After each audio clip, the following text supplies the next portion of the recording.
ജീവിതത്തിൽ നമ്മൾ ഓരോരുത്തരും ഓരോ തരത്തിലായിരിക്കും ബുദ്ധിമുട്ടുകൾ നേരിടുന്നത്. പക്ഷേ നമ്മൾ നേരിടുന്നവയേക്കാൾ വലിയ ഒരു വെല്ലുവിളി ഒരിക്കൽ ഒരു സ്ത്രീ നേരിട്ടിരുന്നു. നല്ല ഉയരമുള്ള മരത്തിൻ്റെ ഏറ്റവും മുകളിൽ ടെൻ്റ് കെട്ടി താമസിക്കുന്നതിനെക്കുറിച്ച് ആലോചിച്ച് നോക്കിയിട്ടുണ്ടോ? എന്നാൽ 180 അടി ഉയരവും 1000 വർഷം പഴക്കവുമുള്ള മരത്തിൻ്റെ മുകളിൽ 2 വർഷം താമസിച്ച ഒരു സ്ത്രീയുണ്ട്, ജൂലിയ ബട്ടർഫ്ലൈ ഹിൽ. വർഷങ്ങൾക്ക് മുമ്പുള്ള കഥയാണ്.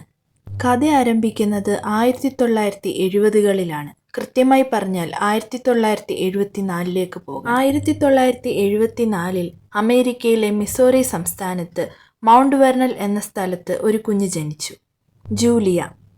അവളുടെ അച്ഛൻ ഒരു പ്രാസംഗികനായിരുന്നു. അതുകൊണ്ട് തന്നെ നഗരത്തിൽ നിന്ന് നഗരങ്ങളിലേക്ക് കുടുംബത്തിന് ഒരിടത്തും സ്ഥിരതയില്ല.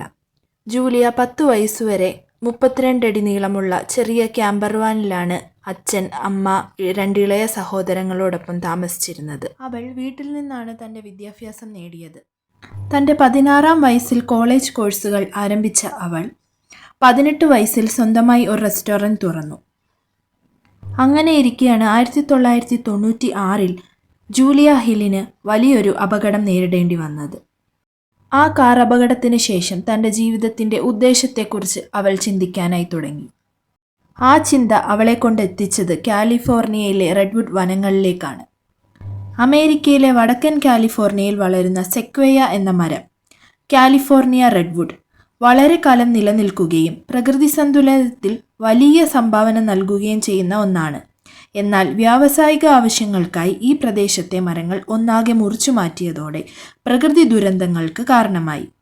1996 പസഫിക് ലുംബർ എന്ന കമ്പനിയാണ് ഈ പ്രദേശത്തെ മരങ്ങൾ മുറിച്ചു മാറ്റി. പ്രകൃതി സ്നേഹികളുടെ ശ്രദ്ധയിൽപ്പെട്ടതോടെ ഇത് തടയാനുള്ള ശ്രമം ആരംഭിച്ചു.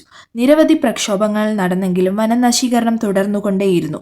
അവസാനം അവശേഷിക്കുന്ന മരങ്ങളെ സംരക്ഷിക്കാൻ, അവയ്ക്ക് കാവൽ നിൽക്കുവാൻ 23 വയസ്സുകാരിയായിരുന്ന ജൂലിയ ബട്ടർഫ്ലൈ ഹിൽ 1000ഓളം വർഷം പ്രായമുള്ള ഒരു റെഡ്വുഡ് മരത്തിന് മുകളിൽ കയറി കാവൽ ആരംഭിച്ചു.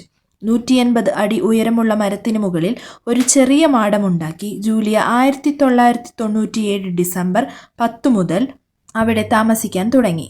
പ്രതികൂല കാലാവസ്ഥയും എതിരാളികളുടെ ഭീഷണിയും ഒന്നും തന്നെ അവരെ പിന്തിരിപ്പിച്ചില്ല.